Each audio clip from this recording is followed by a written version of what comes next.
Presenta Berkeley International Seguros Uruguay con el respaldo de WR Berkeley Corporation. Consulte con su asesor de confianza.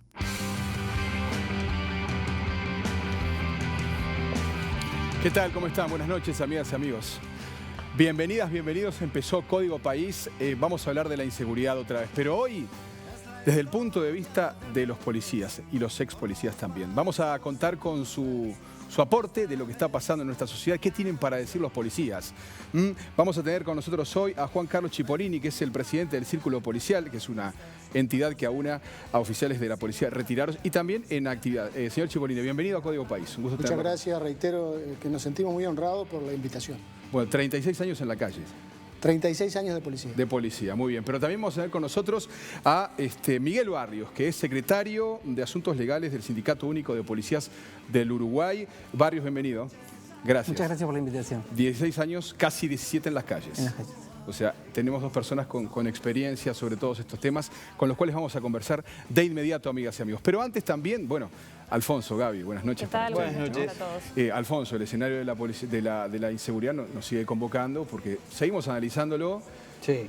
Y encontrando hechos realmente brutales en la vuelta. No está de más reiterar que otra vez invitamos al Ministerio del Interior. Me parece muy bien. Y el Ministerio del Interior, por lo menos sus autoridades, han preferido no hablar, probablemente hasta después de la interpelación. En es una estrategia. Bueno, también los habíamos invitado al Telemundo especial del domingo pasado, pero bueno, no. Inclusive es importante remarcarlo, Alfonso, porque mucha gente nos preguntó en su momento, pero ¿y el Ministerio, y el Ministro, y el Director de la Policía, por ejemplo? Han habido muchos sectores, no solo del oficialismo, que no han querido hablar, pero es bueno decirlo. Sí, vamos a hablar un poquito de eso, analizar algo más de lo que... de todo esto que nos está conmoviendo, y vamos a estar además con Gerardo Caetano, uno de los autores, coautor junto con Salvador Neves de un nuevo libro sobre Sereñi, que producto de 5 años de investigación que tiene muchas cosas nuevas e interesantes. Totalmente. El cierre de hoy va a ser con el Héctor Fino Winger Quartet, un grande, viene a tocar acá con su banda a Código País. Pero Gaby, volviendo al tema de la seguridad, ¿no? Tenemos otros invitados además. Sí, nos va a acompañar Luis Insaurralde, que es el secretario de Cambadu, que es la cámara que agrupa el comercio minorista. Él además es comerciante, fue asaltado unas 74 veces y fue baleado él y su mujer. Bueno, tiene mucho que decir también desde su experiencia personal y la de los comerciantes en general. Por supuesto. ¿Qué te parece? Ya nos introducimos en el tema, Gaby. Vamos a repasar algunos de los últimos hechos que bueno, nos han conmovido, ¿no? Porque, a ver, la semana pasada, como decía Alfonso, el programa pasado, hablábamos de determinados temas que nos pasaban por arriba y dejábamos de lado no, pero quedaban relegados otros hechos brutales que se habían dado anteriormente. Bueno, hoy también estamos con otro hecho brutal, ¿no? que de alguna forma se coloca delante de los mismos hechos que estábamos analizando semanas atrás. Claro, porque esta semana arrancó el lunes de madrugada con la muerte de un joven en la puerta de un boliche, murió baleado. Hay 3 policías procesados por este tema. Por un lado, el que disparó el arma de arreglamiento mientras trabajaba como guardia de seguridad, y otros 2 policías que también estaban allí y participaron en la trifulca. La Intendencia clausuró ahora el boliche por un mes entero.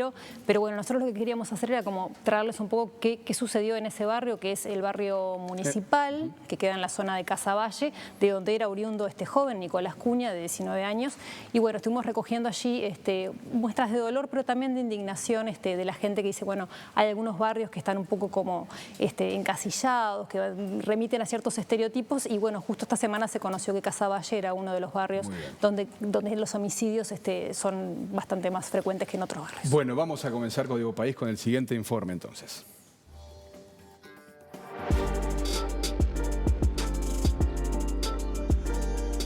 La tristeza reina en el barrio municipal, donde vivía Nicolás Cuña, asesinado de un disparo en la puerta del boliche Coyote el domingo. Un bajón para todo, porque el pibe era un botija como todos lo vieron criarse, todo acá. Era un gurí muy solidario, muy querido, bueno, y súper joven, ¿no? Con 19 años, así que nada, fue un choque para todos. Principalmente hay mucho dolor, también hay mucha bronca, porque muchas veces se estigmatiza a este tipo de muchachos. Y sin embargo, hay que destacar este grupo de gurises que rodea acá, el Sacude, donde están ustedes ahora. El Sacude es un complejo municipal que apuesta a mejorar la calidad de vida de los vecinos con distintas actividades de las que Nicolás participaba. sea teatro y muchas actividades libres, como acá hay horarios en que se juega al ajedrez, a las cartas, al fútbol, al ping-pong. En el último tiempo estaba participando de un grupo de jóvenes que estaban pensando propuestas para el barrio, para mejorar el barrio. Pero el domingo un disparo puso fin a sus proyectos. Según sus allegados, era la primera vez que iba al boliche Coyote. Se juntaba con sus amigos en la plaza, estaba con sus amigos para todos lados, pero no era de salir y de trasnochar así en boliches nocturnos. La madre de uno de los amigos que lo acompañaba esa noche aún no lo puede creer. Quedé choqueada porque así conforme podía haber sido él, podía haber sido mi hijo. Le avisaron que un patobica le estaba pegando y bueno, se volvieron a ver si lo podían agarrar y bueno, en eso ocurrió el impacto de bala y se tuvo él que tirar frente a un patrullero porque nadie quería parar.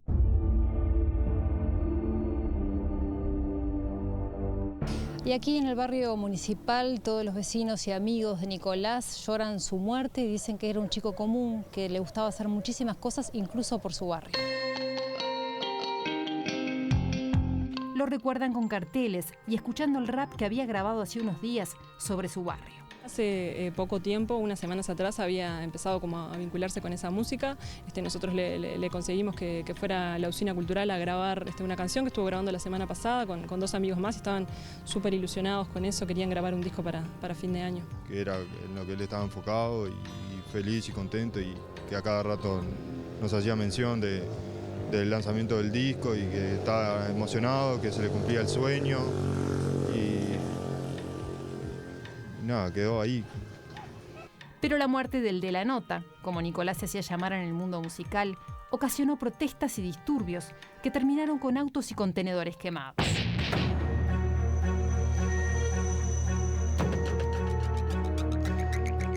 ¿Qué estaban haciendo? Prendió fuego ya los contenedores, había un auto en el medio de la calle prendido fuego también y bueno, y venía gente de todos lados con cosas para quemar. ¿Cuánta gente era más o menos? Mirá, y eran como unas 40, 50 personas. Digo, en realidad yo no las conté, pero yo justo estaba acá en el carro y cuando tiraron el auto, que lo tiraron ahí, yo salí corriendo para mi casa porque estaba mi hija en mi casa, también con el miedo de que el auto tiene un tanque de nafta o tiene un tanque de gasoil y capaz que explotaba y llegaba a mi casa. Me puse muy nerviosa, intenté llamar a los bomberos, intenté llamar al 911, me dijeron que iban a venir, pero nunca vinieron. Familiares de Nicolás Cunha se desvincularon de los incidentes ocurridos aquí en San Martín y Capitán Tula. Sus amigos más cercanos que querían hacer su duelo y su descargo lo hicieron ayer y todo pacíficamente y nada, lo que pasó ayer a nosotros nos tomó también totalmente de sorpresa. El lugar donde vivía Nicolás queda en la zona de Casaballe, el barrio que encabeza el ranking de homicidios según información reservada del Ministerio del Interior que publicó El Observador. Esta vez la violencia tomó otra víctima en el barrio, alguien que según sus allegados soñaba con que Casaballe no encabezara más estas estadísticas. El barrio se respeta, tú lo sabes, pandereta, el que quiera que se tire y le volamos la chaveta pa' que entienda que en mi caserío no se juega que si que... Be different. Be blue. Be you. Presenta Blue Cross and Blue Shield Uruguay, an independent licensee of the Blue Cross and Blue Shield Association. Bueno, Antonio, buenas noches para ti. Buenas noches, Aldo, ¿cómo te va? Bueno, amigas y amigos, además tenemos que referirnos a lo que fueron los últimos casos de los que hablábamos en el comienzo también, el asesinato de Carrasco Norte y Punta Rieles, cuando en ambos casos el señor Heriberto Prati por un lado y Balmer Lucas por el otro intentaron impedir un robo y murieron. Ataques a balazos en un festejo deportivo, los destrozos en la Rambla, ajustes de cuentas con sicarios, en fin. Caballeros, desde vuestro punto de vista, ¿cómo llegamos a esta situación? ¿Por qué creen que esto está ocurriendo? Señor Chipolini, voy a comenzar con usted. Bueno, nosotros creemos desde el Círculo que hay una situación prácticamente de emergencia relacionada con la seguridad. Se ha proyectado a la población una sensación absoluta de indefensión y de frustración también, ¿por qué no decirlo?, ante la reiteración permanente de hechos de violencia que aparentemente no tienen solución de continuidad. Por tanto, en una situación de emergencia, hemos aprendido a través de los años que las soluciones deben ser de emergencia también. Por ejemplo, ¿a qué se refiere concretamente? Políticas de impacto. Ajá. Y no estamos hablando de violencia, por supuesto, todo lo contrario. Pero si desarrollamos una política iniciada a comienzos de un periodo de gobierno y esa política no obtiene los resultados que se necesitan, es menester analizar rápidamente y salir al cruce de este tipo de situaciones, porque la sociedad necesita respuesta, la gente necesita respuesta. Ajá, si usted me baja a tierra el concepto. Por ejemplo concreto. La minoridad en la calle. Ajá. Las políticas carcelarias, que aunque no parezca, tienen mucho que ver con lo que está pasando en la calle. Ajá. Ahí tenemos dos columnas, digamos, que son importantes. La minoría en la calle, ¿qué significa? Menores en la calle. Que los menores que no pueden estar en la calle, porque si nosotros logramos sacar a los menores de la calle, seguramente los índices delictuales van a bajar. Absolutamente. Principalmente los menores en horarios de escuela, en horarios de trabajo, ¿por qué están en la calle? ¿Quién está detrás de ellos? ¿Quiénes los controlan? ¿Quiénes los asisten? ¿Usted cree que está allí digamos, el núcleo de la inseguridad de Nuevo? Porque en verdad los menores que cometen delitos o en conflicto con la ley son muy pocos. No son muchos. Yo no dije que fuera el núcleo de la situación, dije que es una de las columnas que puede tener, digamos, una política de impacto. ¿Y qué otro tipo de política de impacto? Por ejemplo, el Ministerio del Interior aplicó aquella ingresos a en saturación, por ejemplo, los en algunos barrios, sorpresivos en una mañana en determinado barrio, ¿no? Por ejemplo. La experiencia indica que los procedimientos o los operativos de saturación lo único que hacen es desplazar el delito. La experiencia lo ha dicho. Un operativo de saturación en Pocitos, el delito se traslada.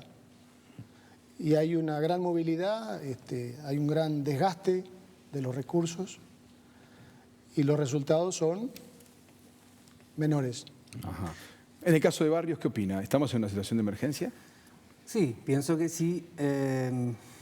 Hemos analizado nosotros como organización sindical el tema varias veces y sí, hay una situación que se mantiene, ¿no? Lo dicen las cifras, más allá de que hacemos siempre la puntualización de que a las cifras hay que agregarle el 50% de delitos no denunciados, porque, entre otras causas, se cree que es una pérdida de tiempo, se hace una evaluación, molestias, costos que va a tener eso, demoras, donde de repente allí podría haber, para evitar el subregistro, mejor dicho, el infrarregistro que no entra en la estadística, que se habiliten algunas políticas para estimular la denuncia policial en todos los hechos que son de carácter delictivo.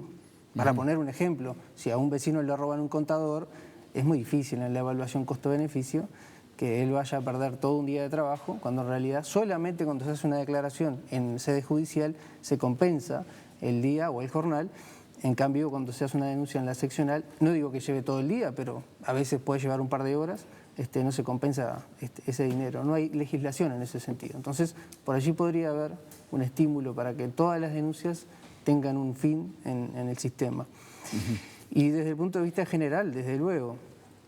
Ahora, no es un tema puntual de la noche, de los boliches, lo vemos en todos lados. Ustedes hicieron un repaso bastante amplio y es una situación que es social ya, ¿no? Claro, que se da en diferentes horarios, en diferentes lugares de la sociedad. Y claro, en diferentes escenarios. El fiscal Subía habla también de situación de emergencia en la seguridad, pero agrega además que delinquir es un negocio. ¿Ustedes comparten esa apreciación? Absolutamente. ¿Barrios? Hay una situación que él describe muy bien respecto de lo que se llaman los beneficios. Y él le hace una puntualización muy correcta de que los beneficios son iniciales y son al final. Y bueno, hay una cuestión a discutir allí, nos parece a nosotros, que es la calidad del tiempo que se mantiene la persona privada de libertad. La calidad del tiempo. No sé si el aumento de la pena, pero la calidad del tiempo y quizás la pena en todos sus términos y amplitud, lo que refiere al cumplimiento completo de la pena, deberían ser las claves para lograr una rehabilitación y la profilaxis del delito, pero estas dos cualidades que tiene que tener la privación de libertad como pena, independientemente de que todos los demás derechos están en vigencia para las personas que están privadas de libertad, no se está dando. O sea, modificar los beneficios escarcelatorios, por ejemplo. Sí, pero sería también una salida. Cambiar la situación de las cárceles, la situación de la privación de libertad. Para poner un ejemplo, el Ministerio del Interior hace muy pocos días estableció un sistema de sectores de seguridad, ¿verdad? Que va desde el más duro hasta, bueno... Sectores de seguridad dentro de las cárceles. Claro. Ajá. La preocupación que nosotros en principio tenemos respecto de esa propuesta es que eso sea hermético.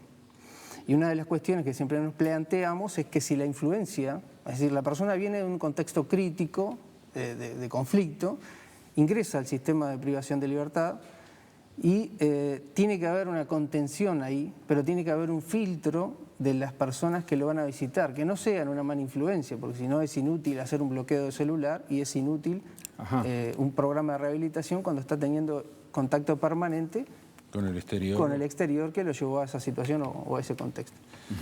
Inspector Cipollini, usted hablaba de modificar también el tema de las cárceles. Las cárceles hoy están saturadas, hay 10.500 presos. Quiere decir que la policía de alguna manera también cumple su papel. ¿Qué es lo que está pasando entonces? Sí, es cierto. Tuve la oportunidad de trabajar en la dirección de cárceles. Sí. Conozco un poco de adentro el problema de las cárceles. Y es cierto, es demasiado complejo como para solucionarlo en una mesa de trabajo. Pero seguramente todos los exponentes que han estado acá han dado su versión y la mayoría de ellos con bastante exactitud. Lo que no hemos escuchado acá han sido propuestas para solucionar el tema. Por ejemplo. Una posible solución, después de clasificar a las personas privadas de libertad y determinar en qué lugar pueden o no pueden estar, nosotros nos afiliamos a algunas ideas que no son nuevas, ni las inventamos nosotros, pero creemos que pueden ser una muy buena solución. Hablando de medidas prácticas, yo creo que el Estado tiene los recursos suficientes como para montar escuelas agrarias y hacer que los privados de libertad deban trabajar en esas escuelas agrarias, donde se les dé capacitación, entrenamiento, donde se les obligue, o mejor dicho, se les provea la posibilidad de que produzcan y que ese producto sea comercializado por el mismo Estado y ese dinero contante de la comercialización retorne al sistema para insumos, maquinarias. Es decir, todo un sistema mediante el cual... Reeducación. Y mientras tanto, el privado de libertad está haciendo útil su tiempo. Está aprendiendo, se está preparando para retornar a la sociedad. Cuando el Estado le dé un diploma, especialista en lechería, en tareas agropecuarias, en lo que fuere, le prepara una cuenta bancaria, le paga por su trabajo. Y el detenido cuando sale, el privado de libertad cuando sale, tiene una cuenta bancaria, tiene un diploma bajo el brazo y puede salir a pelear de otra manera en el mundo. Señores, les queremos plantear lo siguiente, ¿no? En estos últimos días, como ustedes lo saben muy bien y es de público conocimiento, ¿no? 5 policías fueron procesados en circunstancias diferentes. En Montevideo por el caso Coyote, 3 policías, pero también en el caso de Maldonado, Antonio, ¿no? Exacto, sí, ahí tuvimos 2 casos diferentes. 2 casos de 2 policías que estaban persiguiendo a delincuentes. Y terminaron procesados bueno, en el caso de lesiones personales, por ejemplo, uno de ellos, ¿no? ¿Cómo lo están viendo ustedes esto? A ver, Barrios. En principio con mucha preocupación, porque no son nuevos, ocurrió... ¿Pero son iguales los 2 casos o no? No. En un caso hay una actividad que está por fuera de la legislación en materia de servicios contratados. Coyote. Que es el caso de Coyote. Y en el otro están en pleno acto de servicio, acto de trabajo, y bueno, se da esa circunstancia de dispararle al vehículo. Donde escapaban los delincuentes, no es el caso de Maldonado. Ya se dio en otros departamentos este mismo procedimiento. En Canelones hubieron un par de casos. Creo, si ustedes nos preguntan la opinión que tenemos, es que hay una muy mala o escasa, yo diría que muy llana educación en materia de lo que tiene que ver con la legislación. Tenemos una ley de procedimiento policial emitida en el 2008 y a partir del 2008 a la fecha habría que hacer una estadística de cuánta gente, cuánto personal el Ministerio instruyó sobre esa materia. Esa ley no solamente confirma algunas reglas de juego que ya estaban en decretos separados, sino que también crea otras condicionantes para la actuación policial, y en ese punto... ¿Usted lo que quiere decir que el policía de a pie no conoce la legislación que lo ampara o cómo se tiene que mover, el marco que se tiene que mover? Respecto de estos casos vemos compañeros que están muy bien preparados y compañeros que realmente muestran muchas carencias en este sentido. Y es importante para nosotros que eso quede asegurado, que el conocimiento quede asegurado, porque después parte de una actuación personal, ya no es una cuestión de desconocimiento. Lo peor que nos puede pasar es que tengamos policías que no tengan la idoneidad que tienen que tener sobre la legislación, que los ampara y que los limita al mismo tiempo. Pero esto es un ámbito de discusión, yo diría que eterno. Eterno, claro, uno se pregunta, muchas veces se ha escuchado, ¿no?, decir, el policía no sabe qué hacer porque de repente interviene y puede terminar preso. Sí, es así. Pero a nosotros nos parece que aquí hay responsabilidades personales en cada caso puntual y que la justicia lauda o estará laudando en el caso de Coyote. Claro. Pero acá hay responsabilidades institucionales también. Por ejemplo, ¿a qué se refiere? A propósito de lo que dice Barrios, ¿qué pasa con la formación, con la capacitación, con el entrenamiento y con la debida difusión de todo lo que es la legislación que corresponde a la actuación policial? Los policías la deben saber y si no la saben, algo está fallando. Claro. Claro, uno se pone a pensar en el caso de Coyote, ¿no?, que fue el más reciente, donde los policías están armados, pero además ejerciendo tareas particulares. Eso no se puede hacer. Ese es otro tema, ¿no? Claro, eso está fuera de la legislación. Desde el 2010, la ley de presupuesto, el artículo 206, dejó por fuera, es decir, hace ilegales todos los servicios que se presten bajo esa modalidad. Permítanos un segundito. Gaby tiene más información para compartir con todos nosotros a propósito del tema de los boliches y todo lo que ha pasado recientemente que tiene que ver con violencia. Gaby, por favor, adelante. Sí, Aldo, vamos